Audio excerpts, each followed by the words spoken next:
Irrigation department లో ఉన్న ఖాళీలను త్వరలోనే భర్తీ చేస్తామన్నారు మంత్రి హరీష్ రావు. హైదరాబాద్ జలసౌధలో 218 మంది సివిల్, 24 మంది మెకానికల్ అసిస్టెంట్ ఇంజనీర్లకు అపాయింట్మెంట్ ఆర్డర్స్ అందజేశారు. ఇప్పటికే 40,000 ఉద్యోగాల నియామక ప్రక్రియ ప్రారంభమైందన్నారు హరీష్. రాష్ట్రంలో 1 కోటి ఎకరాలకు నీళ్లివ్వడమే సీఎం లక్ష్యమన్నారు. రాష్ట్ర పునర్నిర్మాణంలో యాక్టివ్ గా పనిచేయాల్సిన బాధ్యత ఇంజనీర్లపై ఉందన్నారు హరీష్ రావు.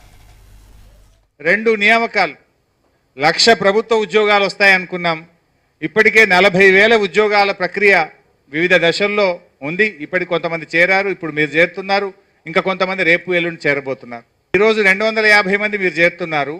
మరో 250 మందికి ఈ వారంలో పబ్లిక్ సర్వీస్ కమిషన్కు నియామకాల కోసం మళ్ళీ రాస్తున్నాం. By the way of promotion recruit చేయాల్సిన 150 ఖాళీగా ఉన్నాయి. ఇంకో 250 కొత్త ఉద్యోగాల కోసం నేను ఇప్పుడే ఈఎన్సీ అడ్మిన్ చెప్పడం జరిగింది. రేపో ఎల్లుండో రాయండి పబ్లిక్ సర్వీస్ కమిషన్కు. వచ్చే 5-6 నెలల్లో ఇంకో 250 మందిని ఇరిగేషన్ డిపార్ట్మెంట్ కొత్త ఇంజనీర్లను రిక్రూట్ చేయబోతుంది. గొప్ప అవకాశం. ఏ కళ అయితే తెలంగాణ ప్రజలు కోరుకుంటున్నారు. మన నినాదం ఏంది? మన రాష్ట్ర నినాదం ఈరోజు నా తెలంగాణ కావాలి 1 కోటి ఎకరాల మాగాని. ఇది మన నినాదం.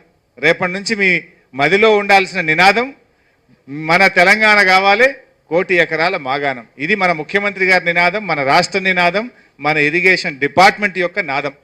సో అంత ఒక గొప్ప గురుతరమైనటువంటి బాధ్యత, అంత గొప్ప అవకాశం. చాలామంది కష్టపడి పనిచేసే వాళ్ళు ఉంటారు, కానీ పనిచేయడానికి ఒక వేదిక దొరకాలి, ఒక అవకాశం దొరకాలి.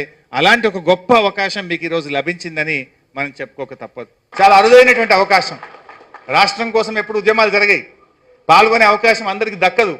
అలాంటి రాష్ట్ర సాధన ఉద్యమంలో పాల్గొన్న మీరు రాష్ట్ర పునర్నిర్మాణంలో భాగస్వామ్యమయ్యే ఒక గొప్ప అరుదైనటువంటి అవకాశం మీకు లభించింది. Now you prove your self. ఇంకోటి కూడా గుర్తుపెట్టుకోండి.